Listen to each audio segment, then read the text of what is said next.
Assalamualaikum warahmatullahi wabarakatuh. Alhamdulillahirabbil alamin wassalatu wassalamu ala asyrafil anbiya'i wal mursalin sayyidina Muhammad wa ala alihi wasahbihi ajmain. Selamat berjumpa lagi sahabat-sahabat dan teman-teman semua dalam program kita mengetahui iaitu tentang huruf-huruf hijaiyah. Iaitu dari segi asas tajwid, iaitu pertama kita mesti mengetahui huruf-huruf hijaiyah itu dan mengetahui makhrajnya dan sifatnya. Hari ini kita akan berbicara tentang 3 huruf yang berada iaitu yang bermakhrajkan di mana, iaitu gigi kacip atas, pangkal gigi kacip atas dan pangkal gusi yang keras itu. Perhatikan di sini, iaitu saya tunjukkan di sini. Ini gigi kacip atas, iaitu sini. Saya tunjukkan pen merah tu, perhatikan sahabat-sahabat semua. Di situlah keluar huruf ta, dal dan to. Iaitu hujung lidah ditekan pada siratan gusi gigi kacip atas. Iaitu pertemuan gigi kacip atas dengan gusi yang keras itu. Jadi huruf ta dan dal dengan to, kalau kita nak je ta alif ta, maknanya dia berkaitan dengan makhraj ta dan alif.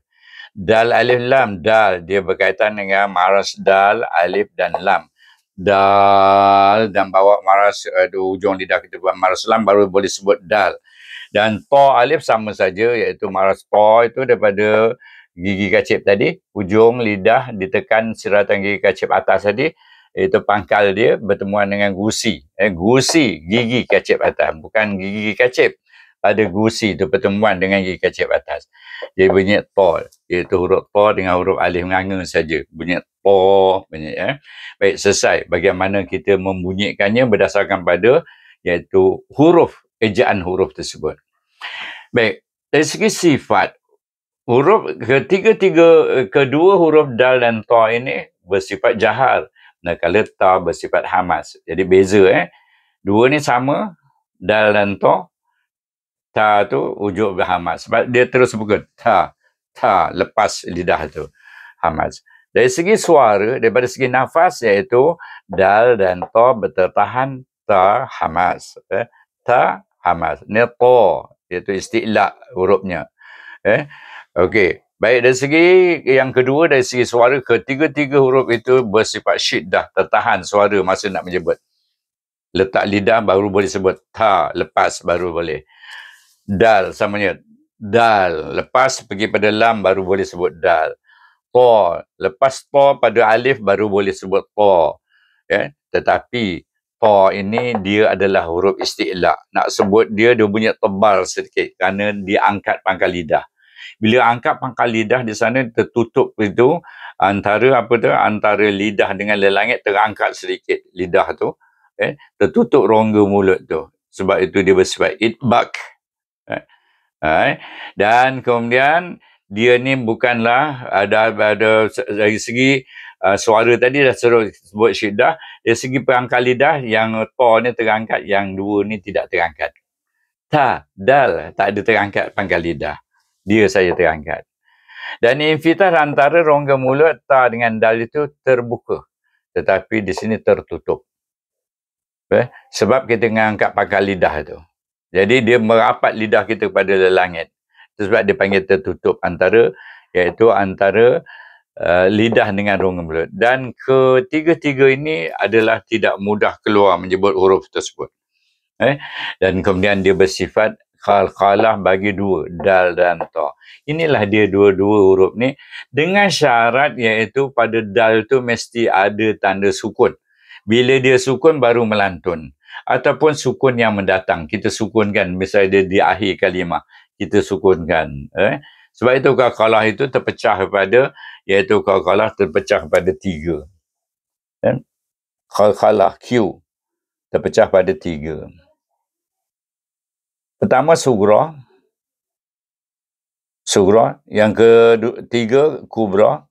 Yang tengah itu mutawasitah.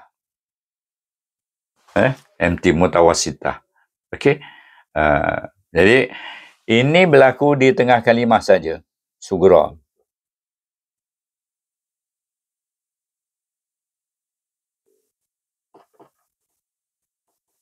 Ni antara kalimah yang dibaca wasal.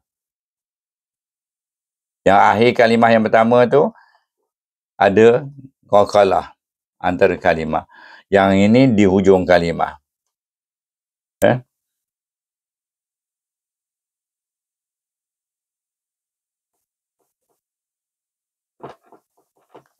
Yang keempat, ada yang keempat, iaitu akbar. Iaitu di hujung kalimah ada tasydid. Ada tasydid. Disebut macam W tu tasydid lah, macam BMW tu. Jadi sughra, kubra, antaranya mutawasitah, pertengahan, iaitu dia duduk pertengahan mutawasitah tu, antara sughra dengan kubra. Kemudian ada akbar, dia ada tasydid. Bila kita wakaf padanya, ada huruf tasydid tu kekal padanya. Iaitu akbar. Okey, selesai. Bab qalqalah. Okey, kita pergi kepada melihat pula kalau ta, dal dengan ta itu diberi baris macam mana bunyinya. Perhatikan di sana, saya dah tuliskan siap-siap. Ta bila bagi baris, pertama kita lihat dulu. Huruf ta ni boleh disambung sebelum dan selepas. Huruf ta. Huruf dal boleh sambung sebelum tapi selepas tak boleh. Huruf ta boleh sambung sebelum dan selepas juga, sama macam huruf ta. Okey, itu mesti tahu dalam Al-Quran. Dia akan ditulis bahawa dia boleh ditulis ta ni boleh sambung dengan huruf apa saja yang boleh disambung selepas, dan juga boleh disambung selepasnya boleh disambung dengan huruf yang apa saja sebelumnya boleh disambung.